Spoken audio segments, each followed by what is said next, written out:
Number one, put God first.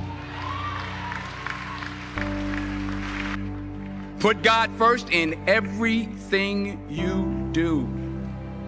Everything that you think you see in me, everything that I've accomplished, everything that you think I have, and I have a few things, everything that I have is by the grace of God. Understand that. It's a gift.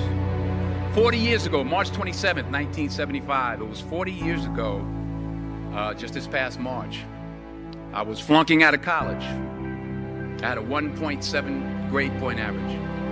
I hope none of you can relate. I had a 1.7 grade point average. I was sitting in my mother's beauty shop. They still call it beauty shop now? What they call it now? Yeah, I was sitting in the beauty parlor. I was sitting in my mother's beauty parlor, and I'm looking in the mirror, and I see behind me this woman under the dryer.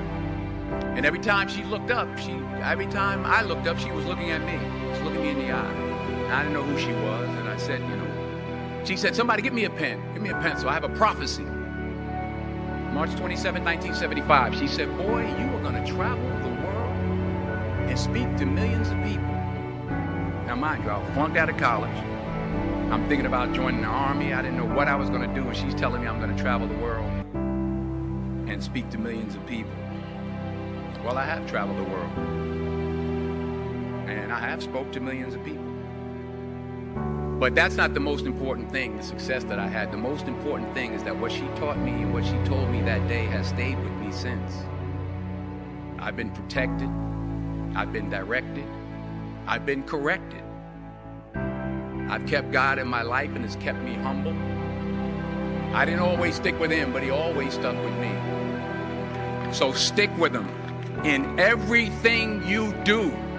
If you think you want to do what you think I've done, then do what I've done. Number two, fail big. That's right. Fail big. Today's the beginning of the rest of your life, and it's going to be very frightening. It's a new world out there. It's a mean world out there, and you only live once. So do what you feel passionate about. Take chances professionally. Don't be afraid to fail. There's an old IQ test, was 9 dots, and you had to draw 5 lines with a pencil within these 9 dots without lifting the pencil. The only way to do it was to go outside the box. So don't be afraid to go outside the box. Don't be afraid to think outside the box. Don't be afraid to fail big, to dream big. But remember, dreams without goals are just dreams, and they ultimately fuel disappointment. So have dreams, but have goals. Life goals, yearly goals, monthly goals, daily goals. I try to give myself a goal every day. Sometimes it's just to not curse somebody out. Simple goals, but have goals. And understand that to achieve these goals, you must apply discipline and consistency. In order to achieve your goals, you must apply discipline, which you've already done, and consistency every day, not just on Tuesday and miss a few days. You have to work at it every day. You have to plan every day. You've heard the saying, we don't plan to fail, we fail to plan. Hard work works. Working really hard is what successful people do. And in this text, tweet, twerk world that you've grown up in, remember, just because you're doing a lot more doesn't mean you're getting a lot more done. Remember that. Just because you're doing a lot more doesn't mean you're getting a lot more done. Don't confuse movement with progress. My mother told me, she said, yeah, because you can run in place all the time and never get anywhere. So continue to strive, continue to have goals, continue to progress. Number 3, you'll never see a U-Haul behind a hearse.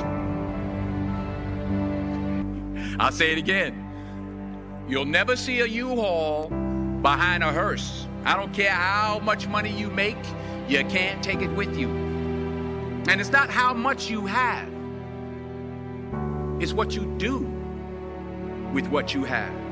We all have different talents. Some of you will be doctors, some lawyers, some scientists, some educators, some nurses, some teachers. Yeah, okay. Some preachers. The most selfish thing you can do in this world is help someone else. Why is it selfish? Because the gratification, the goodness that comes to you, the good feeling that I get from helping others, nothing's better than that. Not jewelry, not big house I have, not the cars, but it's the joy. That's where the joy is, in helping others. That's where the success is. Finally, I pray that you put your slippers way under the bed tonight, so that when you wake up in the morning, you have to get on your knees to reach them. And while you're down there, say thank you for grace. Thank you for mercy. Thank you for understanding. Thank you for wisdom. Thank you for parents. Thank you for love. Thank you for kindness. Thank you for humility. Thank you for peace. Thank you for prosperity. Say thank you in advance for what's already yours. It's how I live my life. That's why I am. One of the reasons why I am today. Say thank you in advance for what is already yours. True desire in the heart for anything good is God's proof to you, sent beforehand to indicate that it's yours already. I'll say it again. True desire in the heart, that itch that you have, whatever it is you want to do, that thing that you want to do to help others and to grow and to make money, that desire, that itch, that's God's proof to you, sent beforehand already to indicate that it's yours. And anything you want good, you can have. So claim it. Work hard to get it. When you get it, reach back. Pull someone else up. Each one, teach one. Don't just aspire to make a living. Aspire to make a difference.